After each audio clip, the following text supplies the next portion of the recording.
Hey guys, welcome back to another video. I wanted to give you my thoughts on this DVD. Ladies and gentlemen, my name is Paul Heyman. I finished it last week and always wanted to give you my thoughts on the whole video. So first of all, one, it was actually quite interesting, and I really enjoyed how he mentioned he went into how he got into the business. You know, he was writing columns on newspapers, and then he was becoming like a photographer. Like he was a photographer for like, you know, this many years. And then there's actually a guy named Bill something. He does interviews on the internet, and he was talking about how he was, you know, he'll be taking a picture, and then just when he was, you know, he takes a picture, you know, Paul Heyman will kind of like elbow him out of the way, you know, just get that perfect shot. Just when you get the perfect shot, you know, Paul Heyman will be there nudging you out of the way just for him to get a shot. And it was quite interesting. He talked about ECW, Rob Van Dam, Tommy Dreamer. There's a guy that also was the owner of Eastern Championship Wrestling that changed over to Extreme Championship Wrestling. And I really liked how Paul Heyman mentioned that he wanted to take and do something totally different that nobody has ever seen, because he said that, you know, WWE was doing like cartoons with Doink the Clown and, you know, a dumpster guy and, you know, some other goofy gimme characters back in the 90s, and he wanted to take his, you know, imagination and, you know, how he wanted to take it to a whole direction. And that's where he came up with Extreme Championship Wrestling. It's hardcore. Things that people like saying, oh my god, he's doing that. You know, when Tommy Dreamer, you know, power drives, you know, a lady onto a steel chair or something, like, oh my goodness, you know. And that was actually good.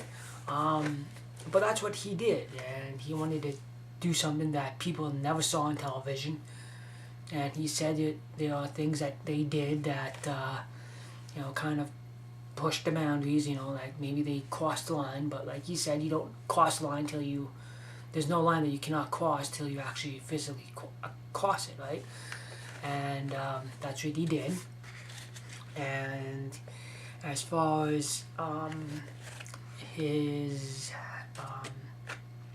financially wise goes, he said that a lot of people say that's where kind of Paul kind of falls short. You know, his mind is great, he knows the business, but as financially, you know, that's where he falls short. But he was taking all his, you know, parents' money, you know, he was pretty much doing ECW with his own money, and that's what he's doing. He was, you know, checks were bouncing or whatever, and some of the wrestlers just going there just for wrestling, you know, not even getting paid.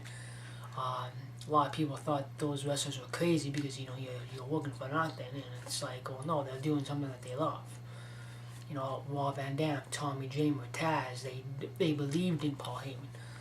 He pretty much said, like when he was doing a board meeting, there was, you know, he mentioned in his video that if you're gonna be here, be here. If you're not, you don't have to be here. Like, he was not forcing anyone to come to work and put their bodies on the line for, you know, for no reason. And they believed in Paul Heyman. Now the only downfall of it is when WWE did their own version of ECW. That's where everybody was freaking miserable. CM Punk was miserable, Big Show, Rob Van Dam, Tommy Dreamer, everybody that was pretty much on the ECW roster at the time was just frustrated because it was not like the old ECW. And when you were trying to recreate ECW, a lot of fans like saying, oh good, all the, you know, violence and blood is all that back, and it's not. So that's where ECW really never lasted that long. And that December to Dismember, when Paul Heyman had that pay-per-view, I guess it was never went good. I guess Paul Heyman had a huge blowout against Vince McMahon, and I mean a huge blowout. And then he, like he said, he never even thought that he'll actually be back in WWE.